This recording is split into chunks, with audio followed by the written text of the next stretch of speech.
سلف صالحین نے نہیں لیا۔ سب سے پہلی چیز کی نشاندہی کرنا چاہتا ہوں، میں نے دیکھا ہے کہ کچھ لوگ وقت کے حکمرانوں کو کافر کہتے ہیں اور اسمبلیوں کو طاغوت کہتے ہیں۔ یہ بات یاد رکھنا، وقت کے حکمرانوں کے خلاف خروج کرنا یہ اہل حدیث اہل سنت والجماعت کا منہج نہیں ہے۔ ان کے خلاف ممبروں پر تحذیر اور حکومت گرانے کی دعوتیں دینا، اللہ کی قسم ہے یہ اہل حدیث کا منہج نہیں ہے۔ آئیے یہ دوسری چوتھی سے بھاگنے والے جو مولوی بیچارے ہمارے لیے مصیبتیں پیدا کرتے ہیں، لوگوں کے اشکالات کا جواب وہ نہیں دے پاتے، تو یہ پھر بیماریاں معاشرے کے اندر جو ہیں وہ پھیلتی چلی جاتی ہیں۔ کبھی بھی حاکم وقت کے خلاف خروج کرنا، حاکم وقت کے خلاف خروج کرنے کے لیے شرائط ہے۔ وہ شرائط کیا ہیں کہ آپ کے پاس دگنی اسلحہ کی قوت ہونی چاہیے، افرادی قوت ہونی چاہیے، آپ کے پاس متبادل قیادت ہونی چاہیے، اور موجودہ زمانے میں شرائط مفقود ہے، لہذا کبھی بھی حاکم وقت کے خلاف خروج کرنے والی جماعت اور تاریخ کا حصہ نہیں بننا چاہیے۔ یہ پہلی منہج اہل حدیث کی نصیحت ہے۔ دوسری بات میں نے دیکھا ہے کئی اہل حدیث منہ اٹھا کر ناحق تکفیر کرنا شروع کر دیتے ہیں کہ یہ بھی کافر ہے اور وہ بھی کافر ہے، اور یہ بھی کافر ہے اور وہ بھی کافر ہے۔ اور کچھ لوگ ایسے ہیں جو زبان سے تکفیر تو نہیں کرتے لیکن عمل سے تکفیر کرتے ہیں۔ زبان سے نہیں کافر کہیں گے لیکن عمل سے نمازیں نہیں پڑھیں گے، رشتہ داریاں نہیں کریں گے، جنازے نہیں پڑھیں گے۔ یہ بات جو تکفیری ہیں، زبان سے کافر نہیں کہتے لیکن عمل سے کافروں جیسا سلوک کرتے ہیں۔ تکفیر معین یہ اللہ تبارک و تعالیٰ کا حق ہے۔ اللہ کے نبی نے 23 سالہ دور میں کبھی کسی کلمہ پڑھنے والے کو کافر نہیں کہا۔ کافر کہنے کا ایک ضابطہ ہے، وہ ضابطہ کیا ہے کہ یہاں حاکم وقت جو قاضی ہے وہ دلائل و براہین کی بنیاد پر کسی کو کافر قرار دے گا، یا پوری امت مسلمہ کا اجماع کہ امت کے 73 گروہ کسی کے کافر ہونے پر متفق ہو جائے تو اس کو کافر کہا جائے گا۔ وگرنہ پاکستان کے اندر بسنے والے یہ جاہل بے شعور جو مسلمان ہیں، یہ بریلوی ہیں اور اسی طرح غالی دیوبندی اور جو صوفی ہیں، کبھی بھی اپنی زبان کو آلودہ نہ کرنا ان کو کافر کہہ کر۔ ہمارے اسلاف کا، ہمارے اکابرین کا، اہل سنہ والجماع اہل الحدیث کا منہج جو ہے ان کی تکفیر معین کرنے کا قطعی طور پر نہیں ہے۔ ایسے پمفلٹ، ایسی کتابیں، ایسی تقاریر نشر کی جا رہی ہیں اور فری تقسیم کیا جاتا ہے لوگوں کے اندر، اور لوگ ان کو سن کر کے مسلمانوں کو کافر کہنا شروع کر دیتے ہیں۔ یہ دوسری میری نصیحت ہے۔ حضرات، تیسری نصیحت ہے کل جدید لذیذ، ہر نیا لذیذ کا شوق جو ہے یہ انسان کو ہلاکت کی گھاٹی کے اندر اتار دیتا ہے۔ اہل الحدیث، اہل حق، ہمارا کیا عقیدہ و منہج ہے؟ خلافت راشدہ، افضل الصحابت بعد الانبیاء ابو بکر صدیق۔ اللہ کے نبی کے بعد امت میں کوئی افضل ترین ہے تو ابو بکر صدیق ہے۔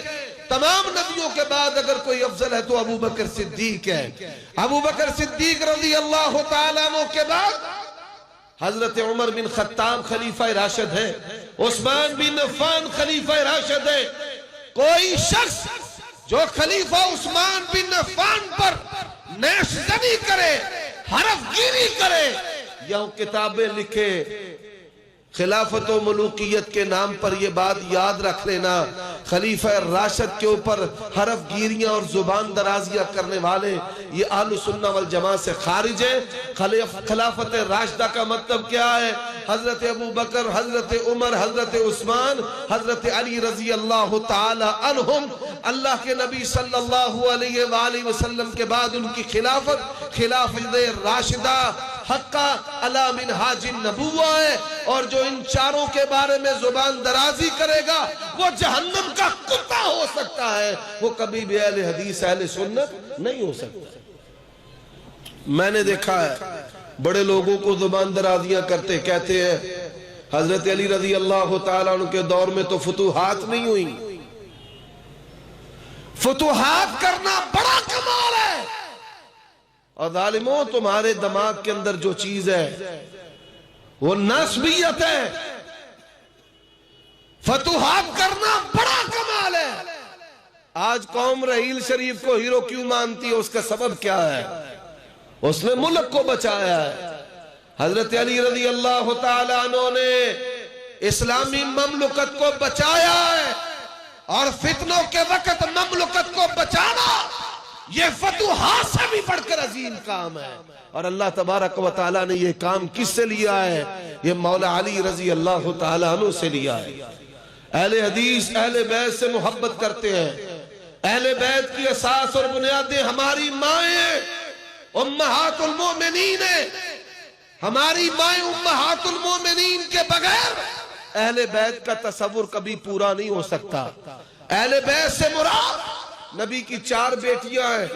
اہل بیت سے مراد نبی کے 3 داماد ہیں.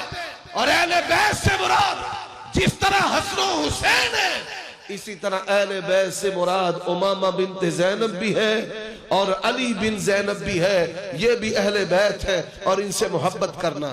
حضرات اہل بیت سے مراد حسنین کریمین ہیں، اور اہل حدیث اہل بیت سے محبت کرنے والے ہماری ہمدردیاں جو ہیں وہ مولا حسین سے ہیں، حسن سے ہیں، ان کے مخالفین سے نہیں ہیں. لیکن یہ بات یاد رکھیے کہ ہم ان لوگوں کو بھی لعنتی اور جہنمی کافر نہیں کہہ سکتے. ان کے بارے میں شیخ الاسلام ابن تیمیہ رحمہ اللہ نے جو لکھا ہے وہ بالکل عدل اور حق اور وسط لکھا ہے، اور یہی میری جماعت کا منہج اور موقف ہے. اور میں اپنے خطباء، اپنے علماء، اپنے دوستوں سے، محققین سے، مشائخ سے بھی گزارش کروں گا، اللہ کے واسطے یہ جو سٹیج ہے یہ جماعت کا سٹیج ہے. یہ قاری عبدالرحیم فرد واحد کا سٹیج نہیں ہے. یہ مولانا یاسر رائی حافظہ اللہ ان کا سٹیج فرد واحد کا نہیں ہے. یہ جماعت کا سٹیج ہے.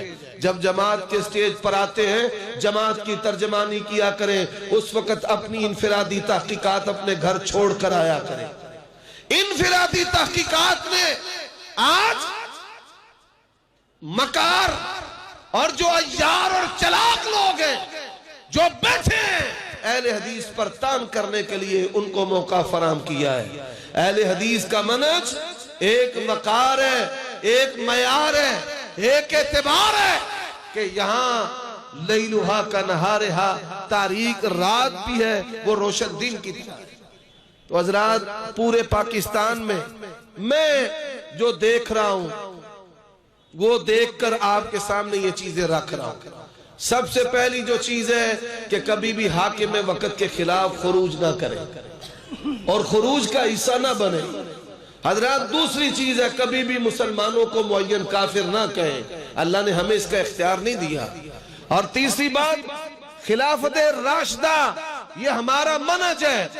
اور چوتھی بات تمام صحابہ کرام ان کا احترام واجب ہے.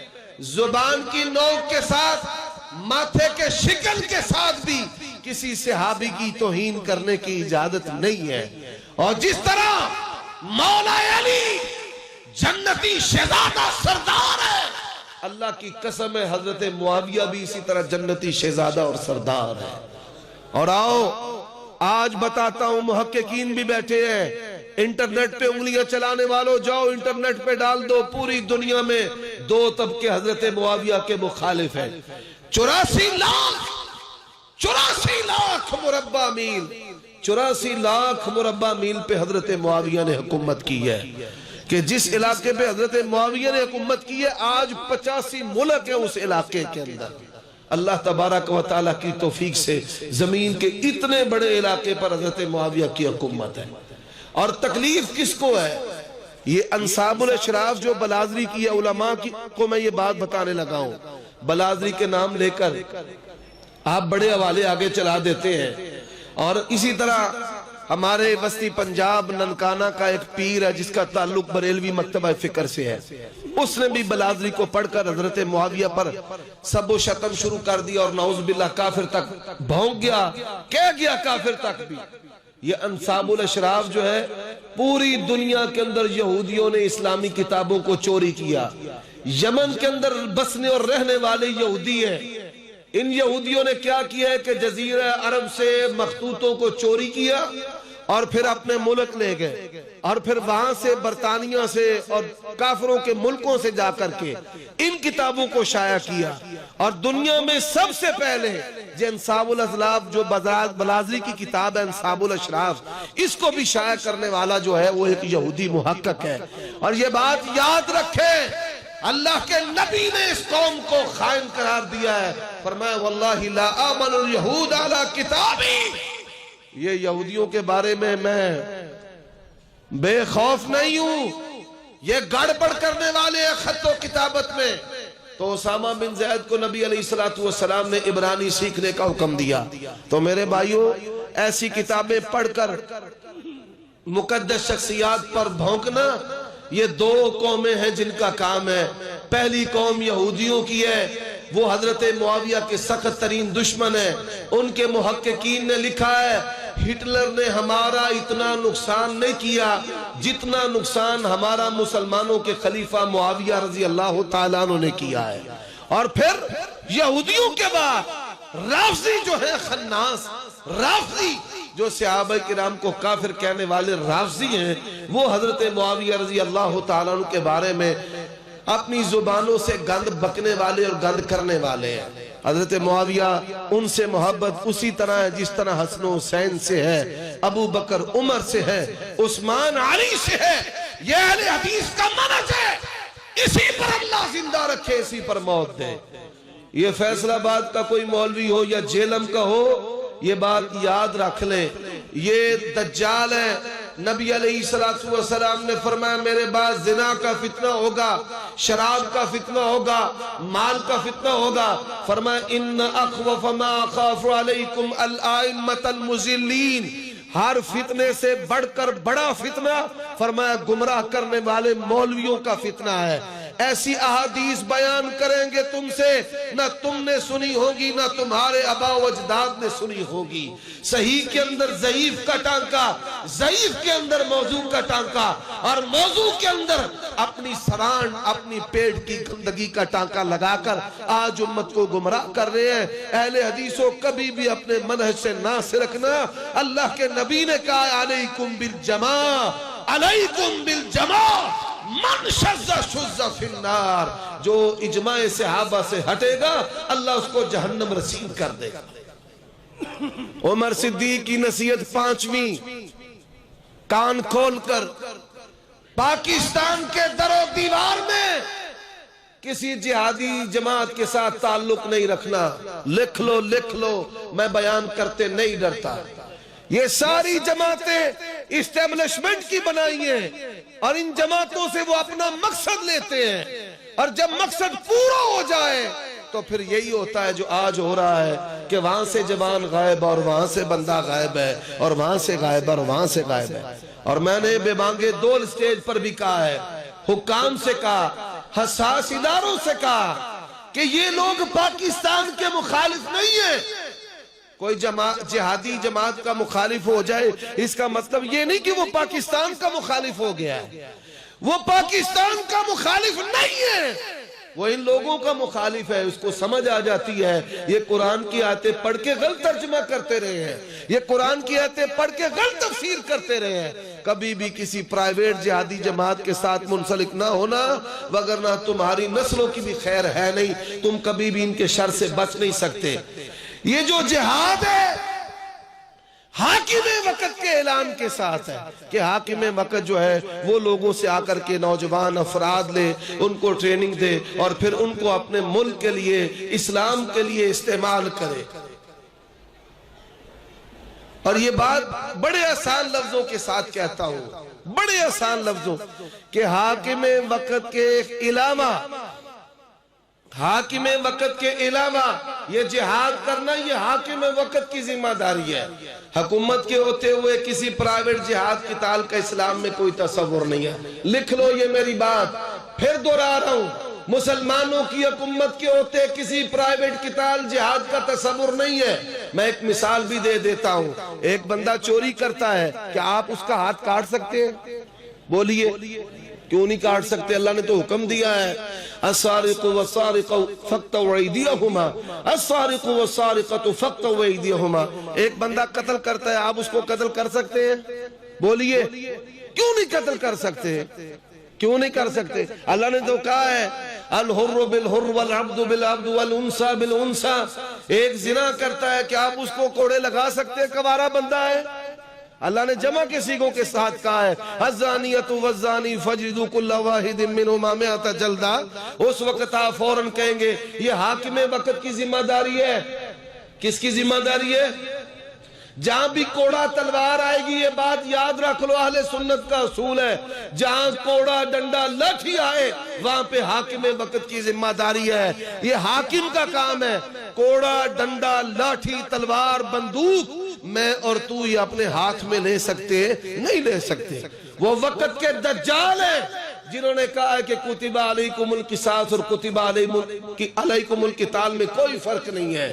یہ نصیحت منہج اہل حدیث کی یاد رکھنا، تکفیر نہیں کرنی، حاکم کے خلاف خروج نہیں کرنا، خلافت راشدہ کے ساتھ متمسک رہنا ہے، جمیع اہل بیت سے محبت کرنی ہے، تمام صحابہ کرام سے محبت کرنی ہے، اور کسی پرائیویٹ جہاد اور قتال کی جماعت سے تعلق نہیں رکھنا۔ اور آخری بات جو میں کہتا ہوں وہ کیا ہے؟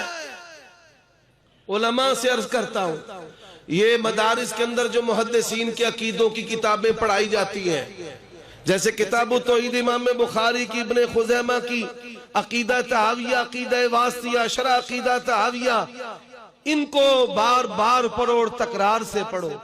ہر دور کے فتنے کا ان کتابوں کے اندر حل موجود ہے، اور ان کتابوں کے اندر اہل السنہ والجماعہ اہل الحدیث کا منہج موجود ہے۔ اور میں نے دیکھا کہ پاکستان کے اندر کوئی فتنہ جو ہے جس کا تعلق کفر یا بڑی بری بدعت کے ساتھ نہ ہو، اور میں نے دیکھا کہ اپنے نوجوانوں کو اس کے اندر ملوث پایا، مفت لٹریچر دے کر، کھانے کھلا کر، باہر ملکوں کے دورے کروا کر ان کو ملوث کیا گیا، ان کے ذہنوں کے اندر یہ چیزیں ڈالی گئیں، اور پھر لکھا گیا اشتہاروں کے اوپر ابن تیمیہ کے افکار کو ماننے والے ہیں، یہ سب جھوٹے دجال ہیں۔ ابن تیمیہ اہل سنت کے امام ہیں، ابن تیمیہ حق والے ہیں، ابن تیمیہ عالم ربانی ہیں۔ ابن تیمیہ کہتے وَلَا تَخْرُجْ عَلَى الْحَاكِمِ وَلَوْ كَانَ كَافِرًا إِلَّا بِشُرُوطٍ۔ تیرا حاکم کافر بھی ہو تو اس کے خلاف بھی خروج نہ کرنا، وگرنہ ہوگا کیا؟ وہ تیرے بچوں کو مار دے گا، تجھے مار دے گا، تیری بیوی تیرے ماں باپ کو قتل کر دے گا، تیری وجہ سے اور مسلمانوں کو قتل کر دے گا۔ اور کسی مسلمان کا قتل جو ہے اللہ کو اتنا ناپسند ہے، رب کا اعلان ہے اگر کسی مسلمان بندے کے قتل میں پوری دنیا بھی ملوث ہو گئی، آسمان کا بادشاہ کہتا ہے میں پوری دنیا کو جہنم رسید کر دوں گا، پوری دنیا کو جہنم رسید کر دوں گا۔ خبردار ایسی تقریریں نہ کرنا کہ کسی کا بیٹا متاثر ہو کر جان دے دے یا جان لے لے، نہ نہ نہ۔ آج سب سے زیادہ ضرورت منہج کو بیان کرنے کی ہے، اہل حدیث منہج ہے جو میں نے آپ کے سامنے رکھا ہے۔ ہمارا منہج ہے عذاب جو ہے زمینی قبر کے اندر ہوتا ہے، جہاں انسان کے ذرات ہیں، وہ مٹی میں ہوں، وہ نہر میں ہوں، وہ جہاں بھی ہوں، یہ اہل حدیث کا عقیدہ ہے کہ عذاب قبر جو ہے وہ عرضی، فرضی نہیں، یہ عرضی قبر میں ہوتا ہے، فرضی قبر میں نہیں، عرضی قبر کے اندر ہوتا ہے۔ یہ جماعت المسلمین کہتے ہیں تلزم جماعت المسلمین و امامہم، یہ سب خارجی فرقے ہیں، سب خارجی فرقے ہیں، سب خارجی فرقے ہیں۔ ان کے افکار و نظریات وہی ہیں جو قادیانیوں کے امت مسلمہ کے بارے میں ہے کہ مسلمانوں کا بچہ بھی مر جائے تو اس کا جنازہ نہیں پڑھنا، ایسے ہی نہ رشتہ کرنا ہے، نہ لینا ہے، نہ دینا ہے۔ اور ان کے بڑے رنگ اور ان کی بڑی شکلیں اور ان کی بڑی ٹولیاں پاکستان کے اندر برساتی مینڈکوں اور کیڑوں کی طرح نکلی ہوئی ہیں۔ خبردار، اللہ کے نبی نے کہا ہے سب سے بڑا فتنہ گمراہ کرنے والے مولویوں کا ہے، آؤ علیکم بالجماع۔ اللہ کے نبی نے کہا ہے صحابہ کرام کا اجماع، صحابہ کرام کا منہج، ان کا فہم، یہی سبیل المؤمنین ہے۔ وَمَن يُشَاقِقِ الرَّسُولَ مِن بَعْدِ مَا تَبَيَّنَ لَهُ الْهُدَىٰ وَيَتَّبِعْ غَيْرَ سَبِيلِ الْمُؤْمِنِينَ نُوَلِّهِ مَا تَوَلَّى وَنُصْلِهِ جَهَنَّمَ وَسَاءَتْ مَصِيرًا۔ اللہ تعالیٰ مجھے اس پر زندہ رکھے، ہم سب کو اس پر زندہ رکھے، اسی پر موت نصیب فرمائے۔ وآخر دعوانا ان الحمد للہ رب العالمین۔